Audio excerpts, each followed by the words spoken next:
Hello friends, VAG ऑडिओजमध्ये मी वैशाली तुमचं स्वागत करते. चला सुरुवात करूया.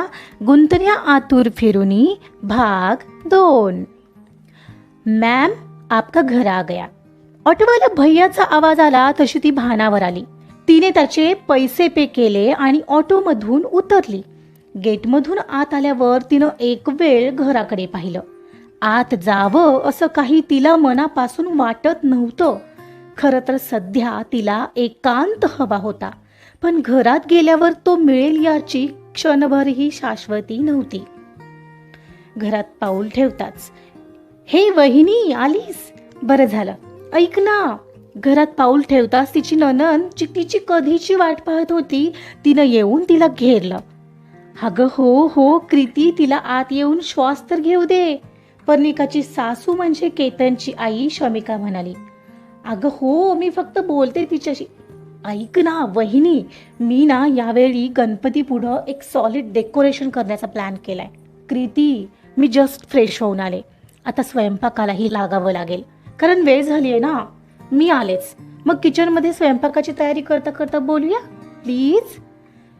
काय ग, बरं चल ठीक आहे, पण लवकर ये हा. कृती तिला म्हणाली तशी पर्णिका पटकन तिच्या रूममध्ये आली. आत येताच तिनं दार लावलं आणि क्षणभर काहीच करायची इच्छा नसणाऱ्या पर्णिकाने स्वतःला बेडवर झोकून दिलं. छताकडे पाहत पडलेल्या तिच्या डोळ्यांच्या कडातून एकाएकी अश्रू ओघळत गाल ओले करू लागलेले. आपली बायको किंवा नवरा असतानाही ज्या बायका किंवा पुरुष असे व्याभिचारी वागतात त्यांचा तिला प्रचंड तिटकारा यायचा. आताही केतनचा चेहरा आठवून तिला राग येत होता. निदान आपला नवरा असा असायला नको असं तिला मनापासून वाटत होतं. आणि आता घडलं मात्र तेच होतं. तिला पुढच्या क्षणी तो दिवस आठवला जेव्हा हाच केतन तिला पहिल्यांदा पाहायला घरी आलेला. एवढा मुलगा असून तो तिच्यापासून नजर चुकवत होता आणि त्याचं हेच वागणं पाहून तो खूप वेगळा असणार हा तिचा पहिला समज झालेला. पहिल्यांदा तिच्याशी बोलतानाही लाजून बोलणारा तो पाहताच क्षणी ती त्याच्यावर फिदा झालेली. दिसायला इतका हँडसम मुलगा, शिवाय मितभाषी, ही व्यक्ती कधी आपल्याला असं फसवूच शकत नाही. तिला आता तिच्याच विचारांची कीव वाटत होती. त्याच व्यक्तीने तिचा तो विश्वास पार धुळीत मिळवलेला. त्याचा तिला अतिशय राग येत होता. मनात उठलेलं प्रश्नांचं वादळ जे तिला सैरभैर करू लागलेलं आणि केतनबद्दल असणाऱ्या सगळ्यात चांगल्या समज गैरसमजाच्या पालापाचोळा उडवत मनाच्या आकाशात उंच उंच नेऊ लागलेला. तो कधी एकदा घरी येतोय आणि कधी एकदा त्याला प्रश्न विचारून भंडावते असं तिला झालेलं. प्रश्नांची यादी तर मनात तयार होत होती की काय प्रश्न विचारायचे आहेत. आज कुठं गेला होता? का असं केलं केतन? मी कुठं कमी पडले? कोण होती ती? काय मिळालं असं वागून? मी असताना तुम्हाला दुसऱ्या कोणाची गरज पडावीच का? या प्रश्नाभोवती ती घुटमळत होती. तिच्या आत अक्षरशः ज्वालामुखी धुमसत होता. आतल्या आत प्रचंड चिडचिड सुरू होती. केतनने फसवलंय हेच तिला एक्सेप्ट करता येत नव्हतं. तिला खूप खूप रडावं वाटत होतं. ती खरं तर आता स्वतःला मोकळं करू लागली होती. एवढ्यात डोर वाजलं. पर्णिका, झालं का आवरून? अगं 7 वाजत आले, दिवा लावून घे. हो आई, आले. तिनं रडत असल्याने जडावलेला आवाज तसाच दाबून नॉर्मल होऊन त्यांना प्रत्युत्तर दिलं. बहुधा त्यानंतर त्या निघून गेल्या असाव्यात. मन मोकळं रडावं हे सुद्धा कदाचित नशिबात नव्हतं आज. ती डोळे पुसून उठली आणि फ्रेश व्हायला गेली. तोंडावर भरपूर पाणी मारलं आणि चेहरा पुसतच बाहेर आली आणि आरशासमोर येऊन उभी राहिली. तिचं चेहरा पुसताना आरशात लक्ष गेलं. स्वतःचीच ती छबी आरशात पाहताना तिच्या लक्षात आलं की गेल्या काही वर्षात आपण अगदीच काकूबाई बनवून घेतलंय स्वतःला. लग्न झाल्यावर आई आणि पप्पा दोघंही सांगत होते पुढं काही शिकायचं असेल तर शिक म्हणून, पण आपण नकार दिला. आपण आपलं आयुष्य काहीही कारण नसताना या कुटुंबासाठी वाहून घेतलं. नाही, ह्यात चूक काहीच नाही, पण ही मात्र चूक तुझी आहे की सगळे मार्ग तुझ्यासाठी खुले होत असताना तू मात्र हा मार्ग निवडला.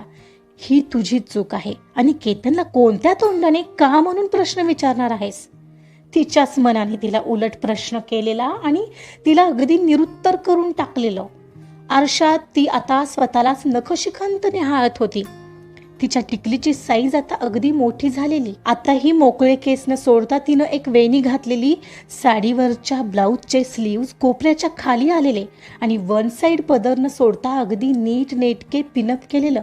कुठूनही उघडं काही दिसणार नाही याची तिची धडपड स्पष्ट दिसत होती. पण असं राहण्यामागे तिचं काही कारण नव्हतं का? तिनं ते कारण आठवून ही डोळेच मिटले. तिला समजत नव्हतं परिस्थितीला दोष द्यावा की कोणाला. विचार करण्याच्या नादात उशीर होईल म्हणून ती पटकन टिकली आणि केस नीट करून खाली जायला निघाली. ती किचन मध्ये आली तसं कृती तिला म्हणाली, ए काय ग वहिनी, किती वेळ, कधीची वाट पाहते मी तुझी. हो बोल आता, मी तोवर भाजीची तयारी करते म्हणत तिने पटपट फ्रीजमधून भाजी बाहेर काढली आणि भाजीची तयारी करू लागली. कृतीचं काहीतरी सांगायचं चाललेलं. गणपतीला डेकोरेशन कसं करायचं, डेकोरेशनला काय करायचं हे सगळं ती सांगत बसलेली. पण पर्णिकाचं तिच्या सांगण्याकडे काही लक्ष नव्हतं. ती तिलाही हो नाही एवढंच बोलत होती. पण मनात मात्र केतन, ती बाई आणि आता आपलं पुढचं भविष्य याचाच विचार तिच्या मनाला स्वस्थ बसू देत नव्हता. एक मन केतन आल्यावर त्याला जाब विचारायचा असं सांगत होतं, तर दुसरं मन कोणत्या तोंडाने त्याला प्रश्न विचारणार आहेस असं तिलाच विचारत होतं. कृती तिचं सांगून झाल्यावर कधीतरी बाहेर निघून गेली असावी. बाबा कधीतरी बाहेरून आले असावेत. आतापर्यंत तर कौस्तुभ तिचा दीरही आला असावा. बाहेर हॉलमध्ये चाललेल्या आवाजावरून तिला सगळ्याचाच अंदाज येत होता. पण केतनचा अजूनही पत्ता नव्हता आणि ते आठवलं की तिचं मन आतून चरफड करत होतं. एरवी ऑफिसमध्ये जास्त काम असतं म्हणून लेट येत होता तो. ते आठवलं आणि तिचा माथाच गरम झाला. बस झालं, येऊ दे आता त्यांना. चांगलंच ठणकावून विचारणार आहे. एकतर तिला निवड नाहीतर मला. आता नाही राहू शकत मी तुझ्यासोबत. ही प्रतारणा माझ्या ज्याने नाही सहन होणार. नाही, ही गोष्ट मी सहनच करू शकत नाही. मी तुझ्याशी प्रामाणिक होते, तू असं नव्हतं वागायला हवं. असं करण्याची, दुसऱ्याला फसवण्याची इच्छाच माणसाच्या मनात कुठून जन्म घेते मला समजत नाहीये. बस आता तुझा रस्ता वेगळा आणि माझा वेगळा. ती जणू तिच्या मनालाच ठणकावून सांगत होती. तिला वाईट याचं वाटत होतं की तिच्या दीच्या बाबतीत झालं तेच तिच्या बाबतही झालेलं. पण तिची दी त्या तसल्या नवऱ्यासोबत तशीच राहत होती. पण मी मात्र तिच्यासारखी असली गोष्ट खपवून घेणार नाही असा तिने तिचा आक्रमक पवित्रा घेतलेला. तिनं स्वयंपाक आवरला आणि बाहेर सर्वांना जेवण तयार असल्याचं सांगायला हॉलमध्ये आली. आई जेवण तयार आहे, घेऊ का टेबलवर? हो हो घे, केतन ही येईल इतक्यात. चला हो जेवायला, चला. कृती जा, जरा तिला मदत कर. बाबांना आवाज देत आईने कृतीला ही फरमान सोडलं. तशी कृती ही तिला किचनमध्ये जाऊन मदत करू लागली. भाजीचं भांड पर्णिकाने डायनिंग टेबलवर आणून ठेवलंच होतं. एवढ्या दरवाजातून आत पाऊल टाकणारा केतन तिला दिसला आणि एरवी त्याने घरी यायची वाट पाहत असणारी पर्णिकाचं लक्ष त्याच्यावर जाताच तिचा आतमध्ये प्रचंड संताप झाला. ती त्याच्यावर ओझरतीच नजर टाकून आत किचनमध्ये बाकीचं घ्यायला निघाली. एवढ्यात केतने तिला हाक मारली. ए पर्णी, अगं टिफिन तर घेऊन जा. खरं तर आता त्याचा आदेश मानायची तिची अजिबात इच्छा नव्हती, पण मनाविरुद्ध ती त्याच्यापर्यंत आली. त्याच्याकडे न पाहताच त्याच्या हातातला टिफिन घेतला आणि वळणार तर, अगं थांब, हे बघ तर काय आणलंय तुझ्यासाठी. त्याने तिचा हात पकडला. ऑलरेडी लेट झालाय, तुम्ही या फ्रेश होऊन. ती अगदीच रूडली म्हणाली आणि किचनमध्येही निघून गेली. आज तिचं बोलणं नेहमीसारखं मधाळ नव्हतं. त्याने मुद्दामहून तिला अशी हाक मारल्यावर तिचं जवळ येणं, लाजणं हे आज कुठेच त्याला दिसलं नाही. त्यालाही अर्थात ते जाणवलंच. हिला काय झालंय? तोंड वेडावून न समजून तो मात्र फ्रेश व्हायला निघून गेला. वर आल्यावर त्यानं पाहिलं तर रोज सारखी तिने त्याची ना घालायची कपडे बेडवर काढून ठेवलेली, ना टॉवेल. हिला काय झालंय? राग आलाय की काय माझा? आज काही होतं का? मी काही विसरलो तर नाही ना? कपाळावर तर्जनी घासत तो आठवायचा प्रयत्न करत होता. आठवत मात्र काहीच नव्हतं. मग मात्र त्याचा तो फ्रेश होऊन खाली निघून आला. बॅगेतून चितळेंच्या इथून आणलेली आंबा बर्फी मात्र तो आठवणीने खाली घेऊन आला, जी तिला खूप आवडायची. तो खाली आला आणि त्याने तिची आवडता आंबा बर्फी डायनिंग टेबलवर ठेवली. ओ वाव, आज काय स्पेशल? वहिनी पाहिलंस का, आज बघ दादा अगदी तुझ्या आवडीची आंबा बर्फी घेऊन आलाय.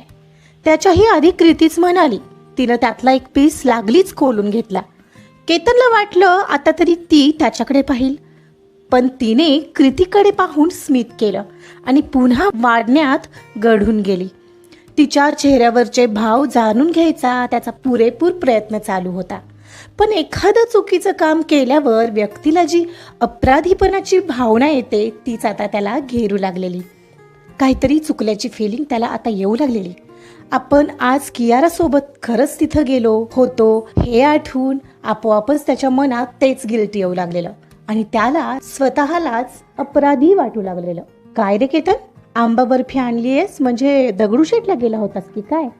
आईनं नेमकाच प्रश्न केला आणि केतनच्या हृदयाची धडधड अर्थातच त्या प्रश्नाने वाढली.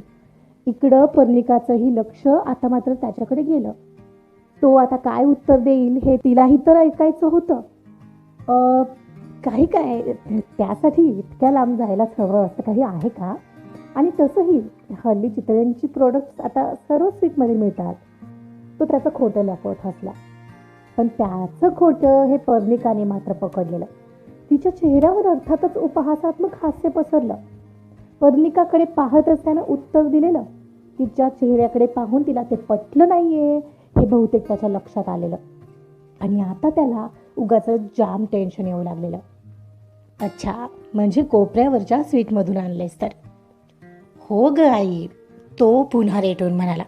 नाही म्हणजे पर्णिका सुद्धा गेली होती ना आज सारसबागेत, म्हणून म्हटलं तिकडून आला असतास तर निदान तिलाही घेऊन आला असतास. आणि आता आईच्या बोलण्यावरून अखेर त्याच्या डोक्यात ट्यूबलाईट पेटली की काय झालंय. हो का, सारसबागेत गेली होती ही कशी काय? त्याने गडबडून विचारलं. अरे तिच्या मैत्रिणींना भेटायला. मग वहिनी काय म्हणाल्या मैत्रिणी? मजा आली असेल ना इतक्या दिवसांनी भेटून?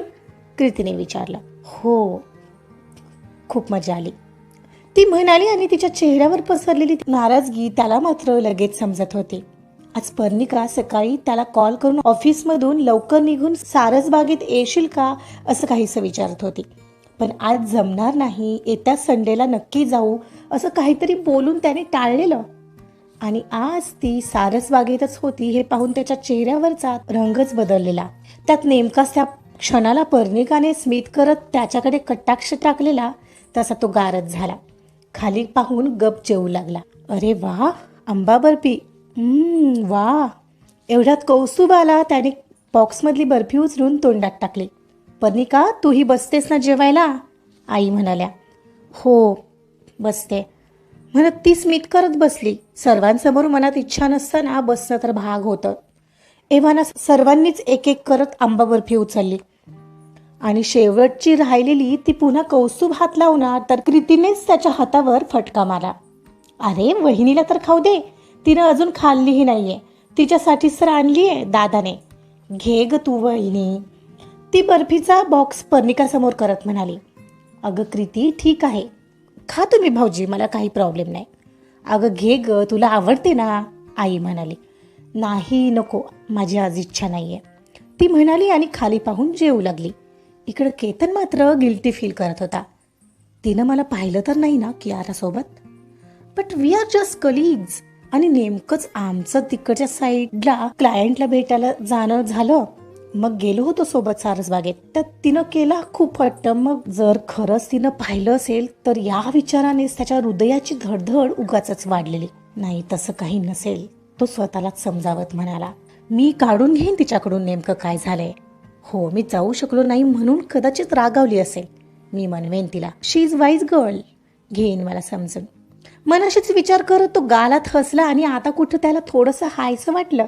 पण इकडे त्याच्याच समोर बसलेली पर्णिका मात्र आता वेगळाच विचार करत होती. आंबा बर्फी चितळेंच्या दुकानातून आणली नाही तर इथल्या चौकातल्या स्वीटच्या दुकानातून आणली आहे. वा, किती सराईतपणे आणि बेमालूमपणे खोटे बोलत आहेत हे. आणि मी त्यांनाच विचारायला चालले, ते हे देखील सराईतपणे लपू शकणार नाहीत का? यामध्ये किती चालू असतात जेंट्स, मला अनुभव नाहीये का? इतका जवळचा अनुभव मी विसरले कसा? त्यावेळी ही तर ताईने माझ्यावर विश्वास ठेवला नव्हता. पण जिजू किती सराईतपणे माझ्यावर सगळं ढकलून रिकामे झालेले. त्यांनी मान्य केलं नव्हतं की चूक त्यांची आहे आणि आताही तेच होतंय. केतनही तेच करत आहेत. आजचा पार्ट इथंच संपलाय. आपली चूक लपवण्यासाठी केतन घेऊन आलाय तिच्यासाठी तिची आवडती आंबा बर्फी. पण तिला सत्य कळलंय. ती आंबा बर्फी आणलीये म्हणून थोडीच खुश होणार आहे. बघूया पुढच्या भागात काय होतं. ती केतनला प्रश्न विचारते का? आणि जर विचारलं तर केतन काय उत्तर देईल? तर ऐकत राहा गुंतण्या आतुर फिरोनी. कथा आवडत असेल तर लाईक करा, सबस्क्राईब करा आणि शेअर सुद्धा करा. Thank you so much.